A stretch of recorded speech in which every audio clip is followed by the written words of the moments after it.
Evarra and his gods. Rudyard Kipling. Read here. This is the story of Evarra, man, maker of gods and lands beyond the sea. Because the city gave him of her gold, because the caravans brought turquoises, because his life was sheltered by the king, so that no man should maim him, none should steal, or break his rest with babble in the streets. When he was weary after toil, he made an image of his god in gold and pearl, with turquoise diadem and human eyes, a wonder in the sunshine, known afar, and worshipped by the king. But, drunk with pride, because the city bowed to him for God, he wrote above the shrine, Quo. Thus gods are made, and whoso makes them otherwise shall die. Quo. And all the city praised him. Then he died. Read here the story of Evarra, man, maker of gods and lands beyond the sea. Because the city had no wealth to give, because the caravans were spoiled afar, because his life was threatened by the king, so that all men despised him in the streets, he hewed the living rock, with sweat and tears, and reared a god against the morning gold, a terror in the sunshine, seen afar, and worshipped by the king. But, drunk with pride, because the city wanted to bring him back, he carved upon the plinth, Quo. Thus gods are made, and whoso makes them otherwise shall die. Quo. And all the people praised him. Then he died. Read here the story of Evarra, man, maker of gods and lands beyond the sea.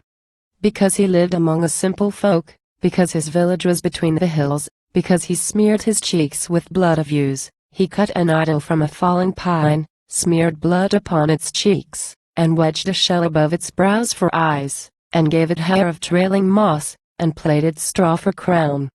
And all the village praised him for this craft, and brought him butter, honey, milk, and curds. Wherefore, because the shoutings drove him mad, he scratched upon that log, Quo. Thus gods are made, and whoso makes them otherwise shall die. Quo. And all the people praised him. Then he died. Read here the story of Evarra, man, maker of gods and lands beyond the sea. Because his god decreed one clot of blood should swerve one hair's breadth from the pulse's path, and chafe his brain, Evarra mowed alone, rag-wrapped, among the cattle in the fields, counting his fingers, jesting with the trees, and mocking at the mist, until his god drove him to labor. Out of dung and horns dropped in the mire he made a monstrous god, abhorrent, shapeless, crowned with plantain tufts, and when the cattle lowed at twilight time, he dreamed it was the clamor of lost crowds, and howled among the beasts, Quo. Thus gods are made, and whoso makes them otherwise shall die. Quo. Thereat the cattle bellowed. Then he died.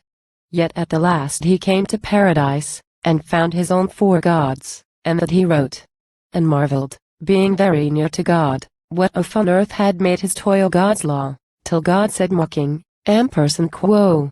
Mock not. These be thine. Quo. Then cried Evarra, Quo. I have sinned. Quo. Quo. Not so. If thou hadst written otherwise, thy gods had rested in the mountain Enamine, and I were pure by four wondrous gods, and thy more wondrous law, Evarra. Thine, servant of shouting crowds and lowing kin. Quo. Thereat, with laughing mouth, but terror eyes, Evarra cast his gods from paradise.